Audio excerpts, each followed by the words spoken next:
in North Glen after a fatal crash shut down the northbound lanes overnight. Police say a 66-year-old woman was driving in the center lane when for some reason she just stopped.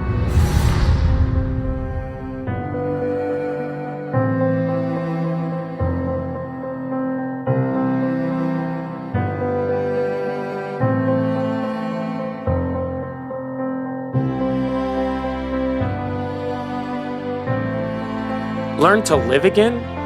PTSD? Trauma? What does all of this mean? Well, PTSD is a disorder that develops in some people who have experienced a shocking, scary, or dangerous event. Have you ever been involved in a trauma or a series of traumatic events? Do you or someone you know have PTSD? Do you even know what the signs of PTSD are? In our second episode of PTSD, the Invisible Injury, our objective is to help you understand what you might be feeling and going through, or what your loved one might be feeling and going through. My close friend, Joshua Wilson, has had an up-close and personal experience to my life ever since my collision. He has seen the impacts of PTSD on a daily basis, and the questions posed in this video come from him.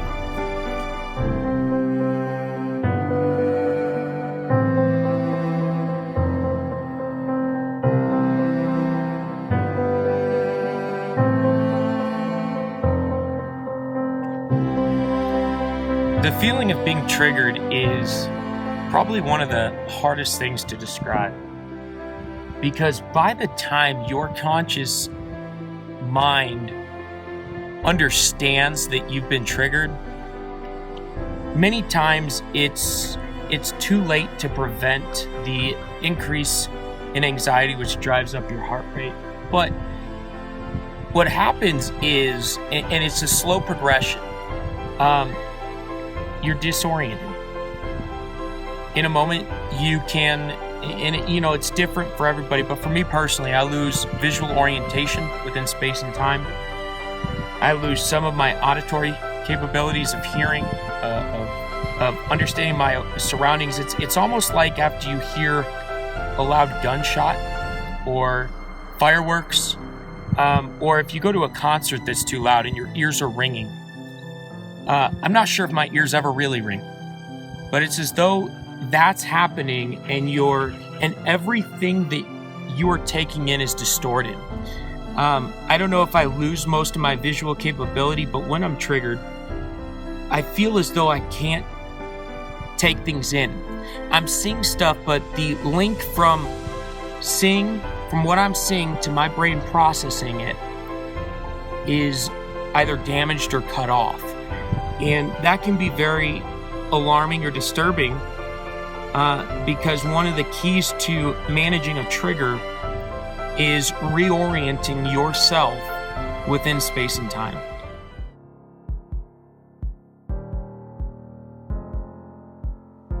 Other than the obvious, and I'll start with an obvious example. Just a few months ago, the last time we did this, I shared a similar story, so I must have the worst luck in the world. I had another tire blowout on me, and this time I was on my way to Denver. I had an appointment, and the tire went. I couldn't change it again, and we're almost 2 years from the anniversary of my collision, and I couldn't change it. My heart rate was through the roof all day. As a matter of fact, it was over 12 hours. And it took me 3 days to get back to where I was.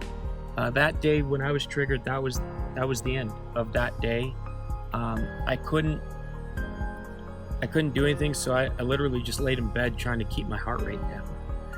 But beyond that story, again, it goes back to Maslow. And if you don't think you're going to be able to put food on the table, triggered. If you taking care of the basic needs, Captain, for whatever reason. If I don't feel like I'm going to be able to take care of him, I'm triggered. If I don't feel like I'm going to be able to deliver on a promise, that can trigger. If people call me, I do have social anxiety when the phone rings. Initially, when it rings, I gasp, my heart rate spikes, because I don't know what's on the other side. And so really any driver of uncertainty can trigger, and it can paralyze you. I have to force myself to pick up the phone, to return phone calls and deal with tough things, but triggers happen all the time. We're talking multiple times throughout every day. You learn to manage them though, and you learn to check in and say, what could be the worst of returning this phone call? Or, all right, maybe the bank account's a little low this month. What's the worst that can come of that? And a lot of times when triggered, those times it doesn't really impact you, but it's being aware that anything that drives uncertainty about who you are, why you are, or what you are in space and time has the potential to trigger.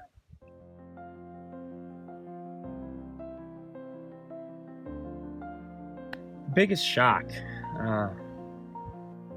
I want to start by saying, if you have recently experienced a traumatic experience or a series of experiences or events, don't try to put anything in a box. And I mean that genuinely. That's going to be tempting. You're going to want to compartmentalize. You're going to want to assign values because you're going to want to, you feel like something's off, something's wrong, and you want to put it back together. Don't do that. The biggest shock came for me less than a month ago, the beginning of the year, January of 17. And I had known that cause of death. So for those of you that don't know, I was traveling on I-25 on March 29, 2015 at 10:40 at night, and in North Glen, Colorado, there was a car that was stopped for no apparent reason in the center lane of the highway with no lights on, and without ever seeing the car, traveling at a speed of about 65 miles an hour, my truck collided with the car. I was knocked unconscious. You probably know, but I was the first to identify the lifeless body of a 66-year-old woman in the car that I collided with. We had no idea she was dead on impact, so we had no idea what the cause was. And if you have recently undergone an event like this, I want you to understand you're going to have family, you're going to have friends, and because they care about you, they love you, they're going to try to reassure you that it wasn't your fault, and it might not have been. They're going to try to assign values to what happened. In my case, it was people saying, well, she must have been intoxicated or on something, or maybe she had a heart attack or something. And one of the wisest things I did, and no credit to myself, it's just what I felt like I needed to do in the moment, was to say, I don't know. I really don't, and I don't need to know right now. In early January of 17, my attorney came to me and said they had received this report, and the cause of death was blunt force trauma. It was my truck colliding with the car. And the reason was there had been a recall on the car that the woman was driving, and the report read that the car was still turned on, and it was in drive, and yet there was no power to the car. It just stopped. That was the biggest shock, because, well, I didn't intend to kill anyone. Had my truck not hit that car that night, people have said to me, and you're probably thinking this watching this, well, someone else would have hit her. And I understand that, and that's fine. But it's my truck that killed her, and I was behind the wheel. And that's a tough thing to live with, because I never knew her name. never knew her story. And she was coming from the gym. Had no idea that it'd all be over in the blink of an eye that night. And there's been some survivor's guilt there. At the end of the day, I lived for a reason.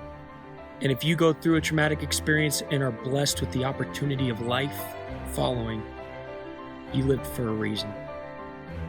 And I think it's just tapping into that, taking the shock and saying, I was hoping it wasn't going to be this, but it turned out being this, and this is reality.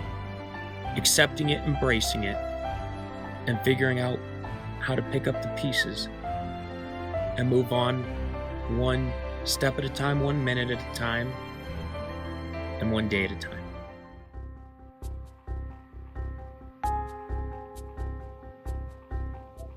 So in cinema, there's quite a few films that try to portray PTSD or post-traumatic stress disorder.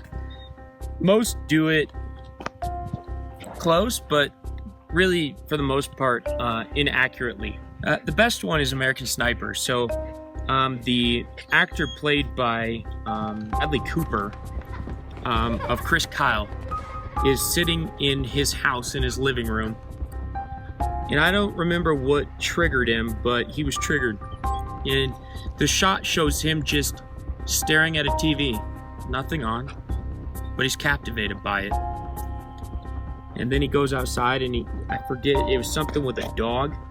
And he picks a fight with the dog, if I recall.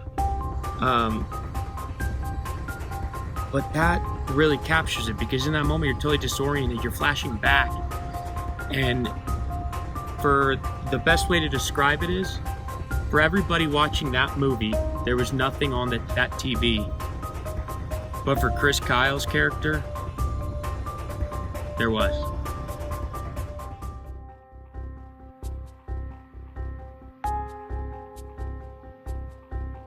Do I experience nightmares? Yes. Of course. The real question is, what are they like? What are they about? And the truth is that I know that and it's through nightmares. I know my brain took in more than I remember from that night. Dreams have unlocked a consciousness that there's more up there.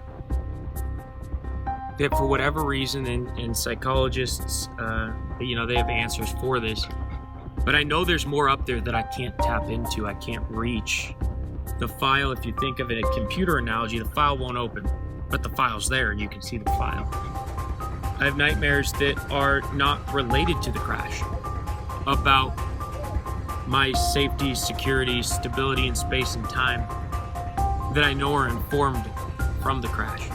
The crazy thing about nightmares is it's actually shown me that my brain took in more in that moment, but I can't tap into it.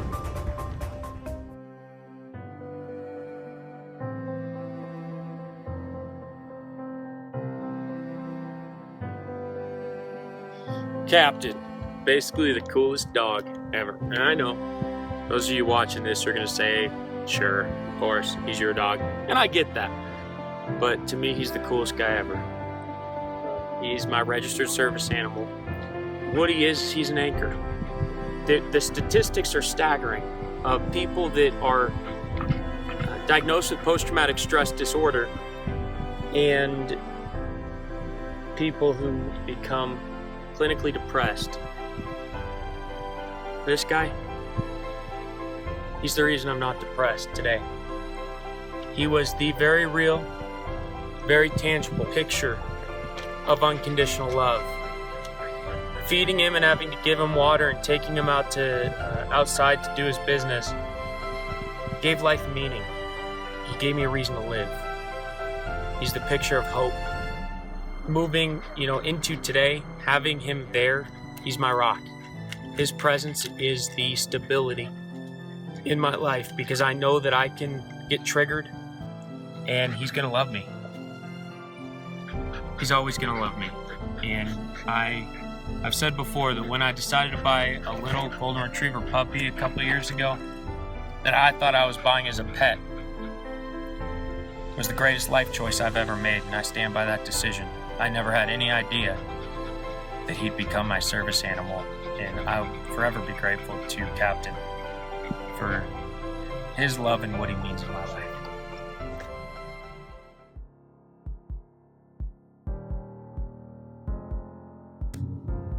So as far as there's a growing movement with service animals that some are illegitimate, and Captain actually is trained to put his head on my shoulder if I'm driving and he can sense that my anxiety levels are going up. Put his head on my lap if I'm sitting down, or brush up against me if I'm standing. Then you have emotional support animals, and these are really the ones that have come under fire as of late. Emotional support animals, a lot of people are saying aren't real service animals. That is what Captain is classified as currently. We are working on getting that changed to the psychiatric support animal, but it's only because of the discrimination against service animals, to be honest. And I think it's too bad. There are people that have abused the rules there, but there are a list of conditions that qualify for an emotional support animal. Not all do. And what I would say is as far as the service animal goes, it's tough when you haven't walked, in another person's shoes. But before we judge and say, maybe that's not a real service animal, or that person doesn't need one, PTSD is the invisible injury that leaves invisible scars. I look totally normal. With Captain, I act totally normal out in public. But he provides a valuable presence and service to me when he's out in public with me. And it's the invisible injuries that go unnoticed. And to me, and I'm not just speaking because I have one, I'm speaking because I think it's too bad. In life, a lot of things happen. And I personally believe that more people should be allowed to have service animals if they're trained, if they behave well. Obviously, if the dog doesn't behave well, that's another story. But I think understanding that service animals really do help, whether it's emotional support, whether it's being the eyes for a blind person, or whatever the service may be, they're one of the greatest gifts, and Captain is one of the greatest gifts in my life personally.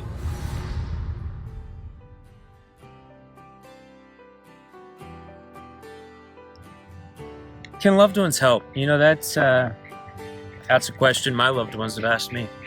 It's a question that is, if you put it in Google, it comes up as one of the top search results. And it's a great question. I've watched some videos, I've read some articles on advice to loved ones on how to help. And first thing I want to do is make an acknowledgement. If you have a loved one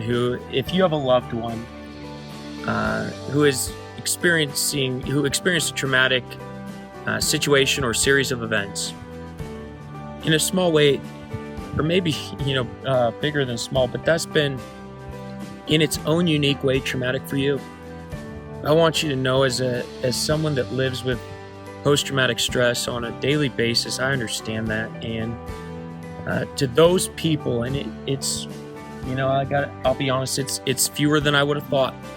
This state in my life, I want to genuinely, from the bottom of my heart, say thank you. I maybe don't show my appreciation all the time, but I really do appreciate it, and I love you all. But as far as loved ones helping, absolutely they can help. And it's tough, Some of the self-help advice out there is ask your loved one what their triggers are. And that's a good thing to do, but not when someone's being triggered. It's just going to make it worse. Because now you're taking someone that's already been triggered by anxiety, by the traumatic event, and saying, think of other things that trigger you. Well, that's totally counterintuitive. That's just going to make things worse. So I think asking triggers is good, but the tough part is we don't always know our triggers. And different things one thing might not trigger today, and tomorrow, because the circumstances are different, it might. And so when your loved one's triggered, The number one thing that I would recommend doing, reassure them that, number one, their reaction, what they're feeling is normal. It's a normal response to an abnormal situation. And reassure them that there is a light. It's at the end of the tunnel. They're going to be okay. The anxiety will go down. Their heart rate will go down. It might take hours. But there is a light at the end of the tunnel. And it's going to be okay. And in that moment, just be there. If they ask you to leave, don't take it personally. Go to the next room, but be ready to come back if they need you. One of the main things you need to realize when someone's triggered is it's not them that you're talking to. It's a fight or flight triggered version of them, and they go into survival mode. And so whatever you do, just be there and be present. The main thing is just be present. Even if they ask you to leave, say they need to be alone, if that's what they need your presence to be, then help in that way. But be there ready for whenever they need someone to talk, because when you're triggered, it's a very bipolar response. And moods and attitudes change in a split second. And for the person being triggered, we don't know why. We just know what we need in a moment.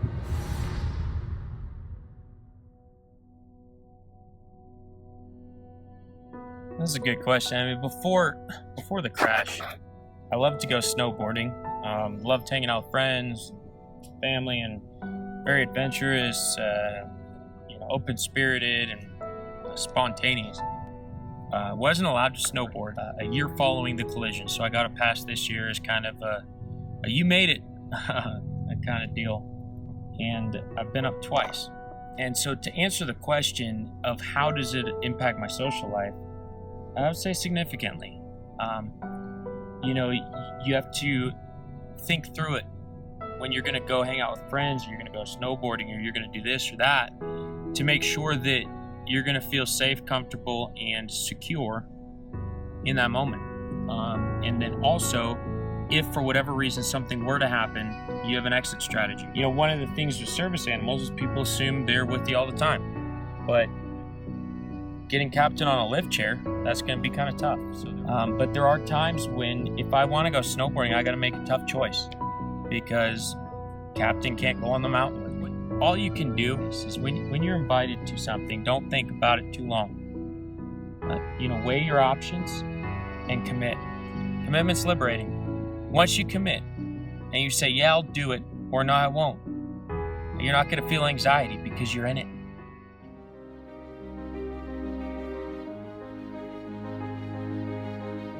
One of the toughest things with PTSD that just really expounds the anxieties is guilt.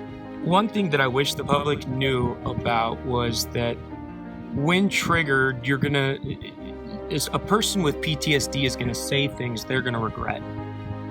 Things that they don't mean in a moment. And it's because when you're triggered, it's very much fight or flight. And sometimes people will say things that exacerbate or intensify the trigger and the impact of the trigger. I want to say it's not intentional. They never mean to do that. But the problem is that when you are in fight or flight mode, you need to get out. And you're going to say anything that it takes to shut down that situation. Then you end up feeling bad, and that it makes things worse. So I guess the one thing I wish that the public knew was that when someone's triggered, they don't mean what they say. It's not meant to hurt. Sometimes it does. But the intent is not there. And they're just trying to survive, literally survive in a moment.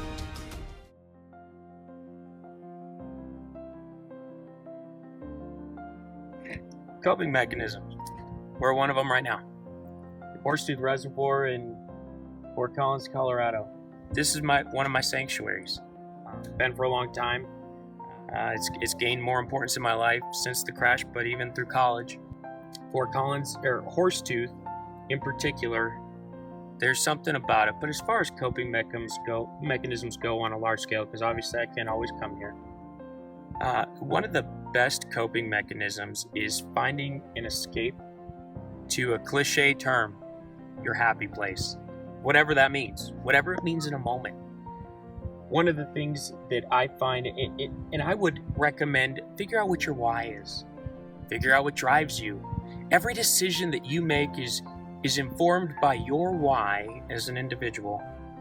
For me, I'm a creator. I believe I was created to create. And one of my main coping mechanisms would be to escape in creating something or watching something that I've created. Because it takes me back to the core of who I am as a person. I do a lot in video editing and production. We do websites at Strategic Life. And going back and making a quick video. But seeing what your potential is, what you're capable of, will remind you that there's hope. Your life does have value. There is meaning. And you have a purpose to make an impact in your world.